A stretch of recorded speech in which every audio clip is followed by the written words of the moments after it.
So today we've come about 20 miles west of Newcastle to Matfen Golf Club. Okay, magnificent golf course here behind us. We'll turn the other way. We'll see the fantastic hole behind with the hole and hotel. So what we're going to do, we're going to go and find John Harrison, the resident pro here, chairman of the North East Northwest PGA, and we're going to have a little chat about course management and how he gets himself around the golf course. Let's go and find John. So here we are at the Golf Academy, par 3 course. So let's go and have a look, see if we can find John inside. There he is. John, how are you? Hey, Stevie. Great to see you. You all right, bud? Hey, good to see you practicing your day off, John. No lessons this morning? No, I'm seeing you. Seeing me. Later on, maybe. So, John, yeah, I was hoping today we could maybe go out on the golf course and talk a little bit about course management. I think certainly within golf, you know, people come for lessons, you work at the grip, the swing, the technique, but probably not that much about course management. So, can we go out and play a few holes and maybe look at that and what you would do in a certain situations, John? Absolutely. We've got plenty we can talk about on the golf course, yeah, probably as much as we can do on the range, definitely. Fantastic. We'll get the clubs and we'll move on, yeah? Spot on, Steve. Right, John, so here we are on the 4th hole on the Standing Stone course. We've got a 472-yard par 5. Got a bit of a crosswind coming in from the left-hand side, obviously out of bounds down the right. For those who've played this course before, they know it's not an easy tee shot, is it? You know, it's not exactly a narrow fairway. It's a hole that you feel as though you should, as a good player, you should make birdie on, but it can cause problems. Yeah. So when you're standing here, John, what thoughts are going through your head as far as club choice is concerned? I know this might vary on what score you're on and how you're playing, but generally, what would be going through your mind, John? Well, the prevailing wind's obviously always from the left here, so there's, you know, it's taking it towards the out of bounds. So basically, I'd work out. Can I get up in 2? Can I, you know, if I can get up in 2, hit a nice drive, I'd probably take my drive and tee up on the right-hand side of the tee box here, so I'm hitting into the wind. Okay, so you tee on a specific side of the tee, John? Well, generally, Steve, I would tee on the left-hand side because I draw the ball, so get my starting line would generally start on the right-hand side of the fairway. Because the wind's from this direction, all the trouble's on the right, I'd tee up on the right-hand side, so that gets my starting line down to the left side of the fairway or the edge of the semi-rough there. Okay. So it depends on the shape you hit the ball. Like I say, if you cut the ball left to right, which most golfers probably would do. I would get it on the right-hand side. On the right-hand side of the tee to get your starting line to the left-hand side of the fairway, opposite for the draw. So it's amazing, John, we've only got, I don't know, 3 or 4 yards here, but it makes that much of a difference. A massive difference. Yeah. Also, if you're hitting into a left to right wind, and you tee on the right-hand side, straight away the wind's pushing it, straight away it's pushing it out to the outer bounds. Whereas if we're on the right-hand side of the tee here, we're hitting more into the wind, and the wind won't affect it until it starts losing its flight. Whereas straight away that's pushing it out to the right. So do you want to maybe try you've got a couple of clubs here, you've got your driver and your hybrid, so we'll play a couple of different ways to play the hole? Yeah, I mean, obviously, you know, your course management, Steve, is what your strong points and weak points are. You know, and I think if people understand their game and know that, you know, somebody might stand on this tee and say, "Oh, I'm going to bomb driver down there because it just looks really inviting, really up." Other people with that crosswind might think, "My God," but they'll still hit driver. Because on that 1 in 15 chance of getting up in 2, you know. Whereas you know, loft spin counteracts side spin. So you know, if you're a slice of the ball or a fade of the golf ball, play someone with a bit more lofty club and it won't move. It won't move in the wind. You know, so a lot of it is knowing your own game. Yeah, and I mean, John, I've played with loads of golfers, some who are hugely impressive strikers, but don't necessarily know how to get the ball around the golf course. And then you play with other people, you don't actually think they've hit that good a shot, and you think they've maybe shot level par. You add it up and they're 5 or 6 under, and that's the kind of guy I'm impressed with, who knows how to get it around the golf course. And you've obviously got that, John. So yeah, you're talking about belly now, aren't you? I don't want to talk about belly. There's plenty of players like that. No, absolutely. I keep having to go at belly, so we'll leave belly out of that. So the strategy here, just before we hit this shot, Steve, the strategy, because there's a wall halfway down or 2/3 of the way down the fairway, you've got to work out as well, if I get a good tee shot, can I go for it and can I get over the wall in 2? The answer with a lot of people is no. So why risk it? Why not just hit a rescue or a fairway wood and then play short of the wall and down? But obviously we can both get onto the green in 2 if you hit a good shot. So I'm going to hit my driver. All right, go for your driver then. I'm going to hit 2 clubs actually, just to play the whole slightly different ways. All right. Okay. And let's hope we'll both make birdie. Yeah. Right. Okay. Fantastic. You're ready. Okay, Steve. So I've teed it on the right here. I've teed the ball slightly lower here because you know, if I want to fade the ball with the driver, I tee it a little bit lower to put a little bit more spin on it. If I want to hit it with a draw, I'll tee the ball a little bit higher. So we're just going to aim down the left-hand side of the fairway there. hopefully hit a little fade.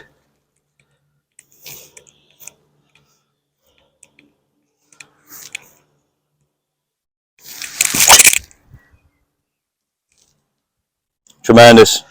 Very good Perfect, that one. Perfect, as always. Well done, good shot. You're going to hit your rescue now, just a slightly different way of playing the hole, you know, so maybe not going for it in two, but yeah. Is that about right, John? Yeah, and I'm teeing it more in the middle of the tee here because I tend to draw my rescue club. Okay. So I'm going to hit this, set it off more down the middle of the fairway there and just hold it straight. Perfect. Hopefully get about 220 yards down there, Steve.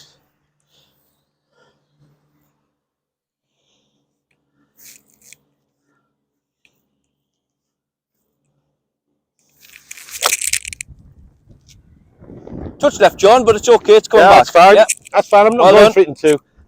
All right, John.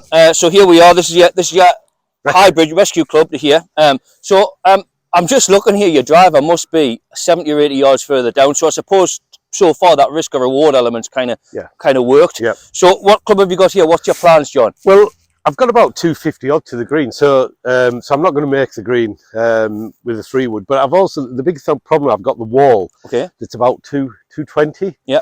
So you know, I could maybe carry the wall with a 3-wood, but you know, what's the point when I can't make the green? Yeah. So I'm just going to hit a shot here to leave me a full shot in. So I'm going to hit an 8-iron, which will... And how far do you carry your 8-iron, John? Well, it's slightly downhill, so normally I'd carry it probably about 140, 145. So, right. And we've got the bounce to consider. It's slightly downhill, so I'm probably going to hit this about 160, something like that. Okay, all right. Yeah, which would leave me, I don't know, 90 yards, which for a full shot in. So.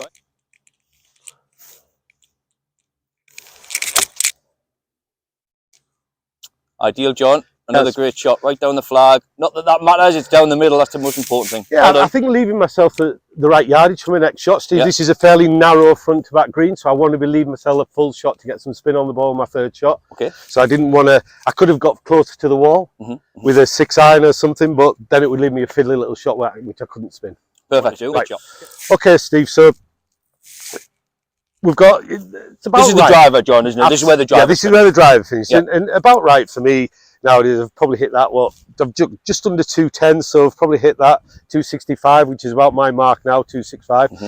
Now, just before we choose our shot here, if you see what the top players have on tour, they have a caddy, you know, and good caddies. You know, they're their kind of minds, and you know, they don't hit the shot, but they kind of get the player in the right frame of mind to hit the shot. Okay. So if you were my caddy on tour, you often see they put the bag right next to the ball. Yeah. It's not because the player's lazy, he wants to walk far. It's because I can't hit this shot till you've got out the way. Until both of us are happy. Until both of us are happy. Yeah, yeah. So you're then, I might be wanting to itch this shot, I might be a little bit edgy, playing well, and you're the caddy saying, no, John, well, let's just talk about this. Let's just. I must have never noticed that, John. I never realised that's why they did that. So. Absolutely. So that then, you know, so then if we discuss the shot with the yardage, and obviously there's such a lot that goes into preparation to hit a shot. I personally, you know, I don't find hitting the shot too difficult, but getting my mind right before I hit it is the most difficult thing. And even the wind here, you know, with the tee shot was a little bit more that way, which is a little bit more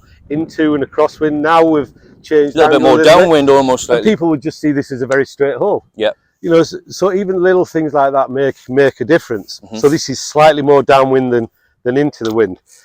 Now I've got two choices here. Yeah, what have we got?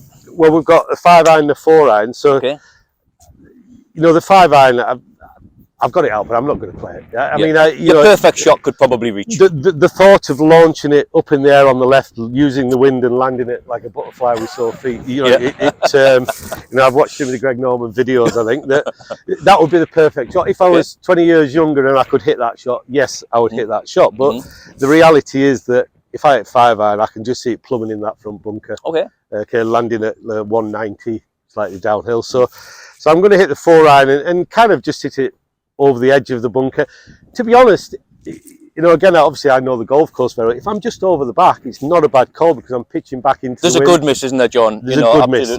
Exactly. Short's not a good miss. No. Over the back, as long as it's not too big, obviously. So And you wouldn't want to short side yourself on maybe the right or left, potentially, depending on where the flag position was as well. So. Absolutely. But yeah, so I'm going to hit a 4-iron here to try and land this, you know, about 200 yards. All right, good. Okay. I'll get the bar out of the way now. Thanks. What? And if you when the caddy, the last thing they move the ball away, move the bag away. Sorry, they always say a positive thought. You always hear them. You know, that's a perfect club.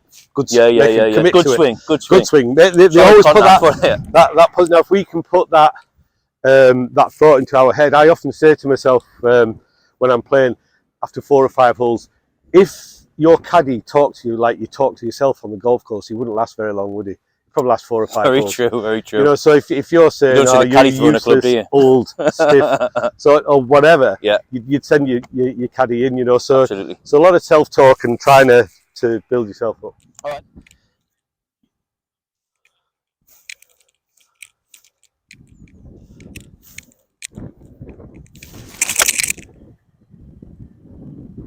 Right on it, John. Oh my word! Did we get that on camera? Brilliant, well done. Thank you. Right, John. So just as we're walking down, I just got a few questions. Just the other day, I watched a great podcast with Lee Westwood, and he talked about how he's not getting any younger, and he kind of changes the way he practices and how his approach to golf, I suppose. You know, he used to hit a lot of balls, or he said he was never a VJ Singh or a Padraig Harrington, but he hit a lot of balls. Now he doesn't. He manages his time a bit better and more constructively with, I suppose, the way he eats and diets and so on and so forth, and exercise. So do you do anything, John, to kind of, I suppose, maintain your form? I used to do quite a lot of yoga actually, which was great. You know, that was for flexibility. Yeah, I don't think fitness is for me as important as flexibility. Trying to stay flexible to be able to swing the golf and stay pretty much injury free. But I think also some people like to hit balls. They love hitting golf balls.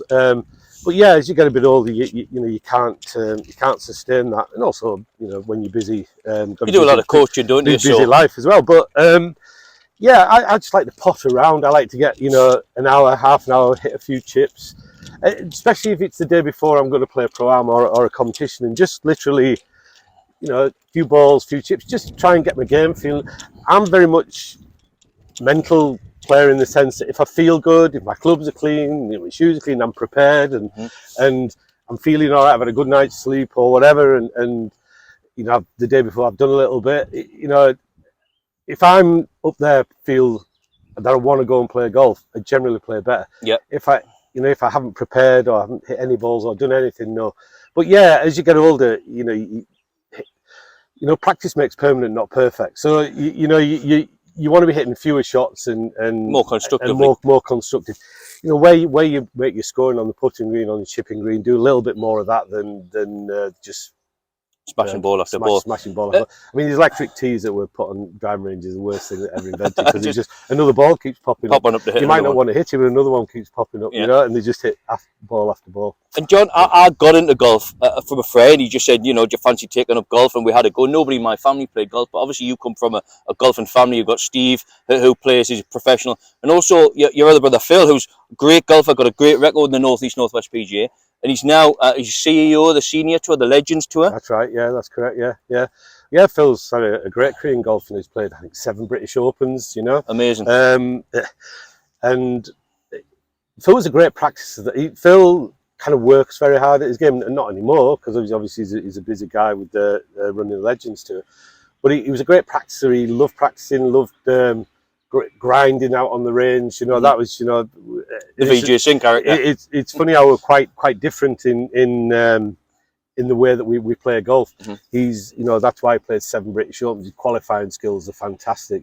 Grinding it around the golf course. I'll play a little bit more flamboyantly, but he he loved that. He loved that grind.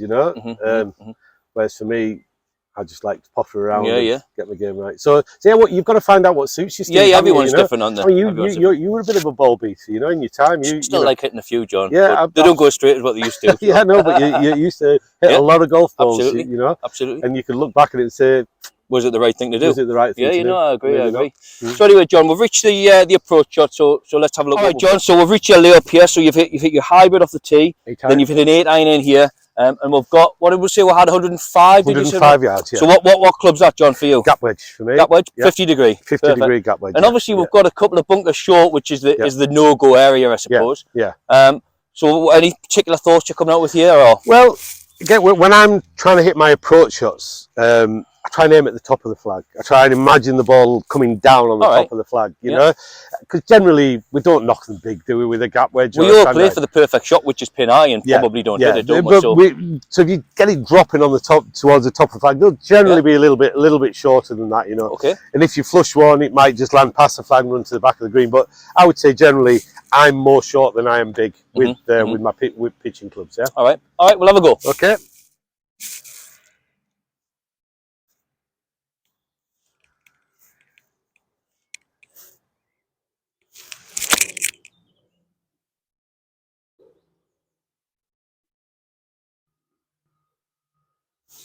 Just ran past the hole, John. Yeah, I'll take that. Maybe just didn't calculate the wind a little bit. A little bit downhill as well, but great shot all the same. Took it nicely. So very good. So here we are approaching the green. Obviously driver 4-iron, I think, John. Was that right? Driver 4-iron, John? 4-iron, yeah. 4-iron, and then the hybrid, the 8-iron, and then the wedge on. But look at the results here. 2 fantastic golf shots. So he's got one. I think it's a chip for eagle and a putt for birdie. So let's see how he gets on. All right. So we're in this position here now where we're just over the back of the green. Kind of sitting not bad, but maybe just sitting down a little bit, maybe the grass line against you a little bit there, John. And it's one of them. It's one of them questions. Do you chip? Do you putt? How do you play this shot? And I suppose you play to your strengths. Would that be the right thing to say, John? Yeah, we've got a few options here actually. You know, some pitches we don't have an option, do we? You know, we've got either got to send it high or pitch and run it to send it low. But we've got quite a lot of options here. I've got a couple of clubs here. I've got me first one, my lob wedge, which you know I'm just placing that behind the ball, but I wouldn't play that because the grass is growing against me. It's coming this way now. My lob wedge doesn't have much bounce on it. The bounce is the sole, the curvature on the sole.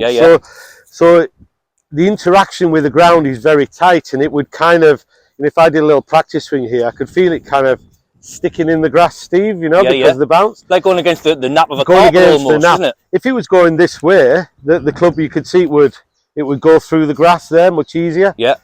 I think, John, certainly from my experience, you quite often get this on the walk-off areas of the green. So obviously the flags here, people are walking off to the next tee that way, and the grass just gets trampled down. Also, the wind tends to go that way, John. The wind everything just sending the grass that way.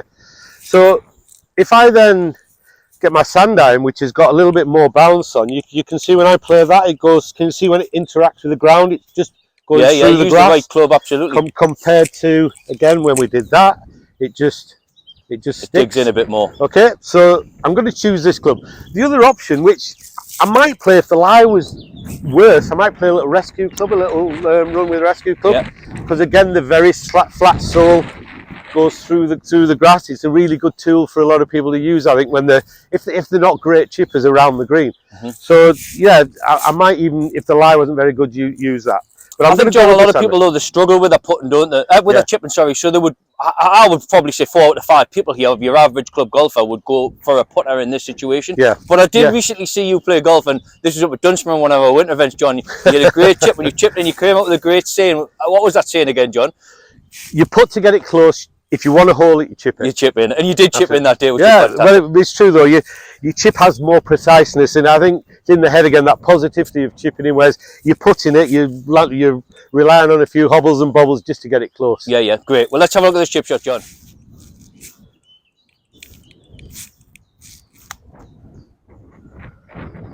Oh. Narrow miss, John, but good shot. Yeah, just ran a little bit past, but good shot. Just ran a little bit past, yeah. Great. Right, so here we are. We're just off the green. So I was going to put this one maybe about, I don't know, 12 or 15 foot, John. So what's your thoughts processes with how you read the green and what you do? Well, it's a pretty flat green on this top area. So I would look around, you know, see the general slopes of the green. You know, some places, you know, it can be a bit deceiving. They go to a river or they always fall one way, but because this is a fairly modern new golf course, the greens have been built on flat bits. So yeah, it's pretty straight, really. But I like to feel the ground with my feet there, feel the borrow with my feet rather than just with my eyes. So literally when I'm stood over the putt, if I feel as though the ball's a little bit high in my feet, I think it might go a bit right to left, or vice versa. If it's a little bit lower than my feet, it might drift away. And I quite often, even though I look at the putt, Steve, when I actually nearly make my mind up the last little bit when I'm over the ball, because I just can feel the way that the land lies. You're not the quite do the scientist aim type, point. are you? You're not the scientist like No. Bryson DeChambeau. You're more about feel and touch and Absolutely, but I understand people who are a little bit more like, you know, when I'm coaching people, I always think there's two types of golfers. You've got a trained brain and an untrained brain, and the trained brain like to learn differently than the untrained. I'm pretty untrained brain in the sense that you know, I'm more kinetic, more feel and visual, whereas some people would look at it differently. You know, they would, you know, the end point of, you know, this kind of thing, and you know, and some people are, that's the way they learn. Yeah. They're very technical. we're all different, and that's the beauty of it, John. Isn't it? Absolutely, yeah. But Right. I don't see a lot in this, Steve, to be Okay, honest. we'll have a putt then.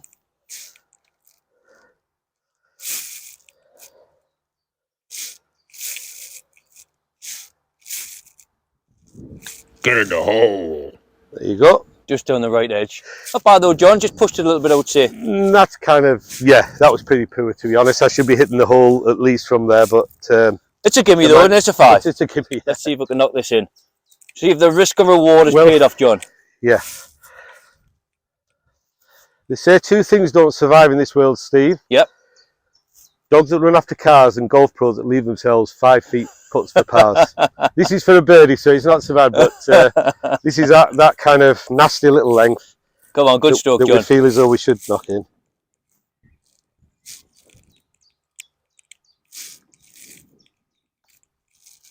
Yes, touch of There we class. Thank you. Well done, John. Right, yeah. Right, John, so great way of playing that hole. We've played it 2 different ways. The hybrid for safety, with a chance of a 4, as it happens, you made a 5, but you never put yourself in any sort of risk. And then the driver, which was the more the risky shot, getting, I don't know, 70 or 80 yards further down the fairway, produced a fantastic 4. So 2 different ways to play a hole, 2 different, I suppose, strategies that anyone can adopt when they play their game.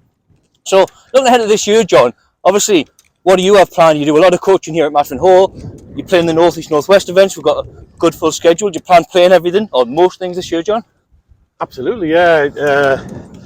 You know, I still love playing. I love competing. So, and our events are fantastic for allowing us to do that. So, I don't need to venture far from the nest really to get some good quality golfing. You know, a few seniors event might try and play in the Senior British Open and. Fantastic. And anyone can play in pro-ams, John, can't they? You know, as long as they've got a handicap and they come along, have a great day out with you playing it, or whoever playing in a pro-am.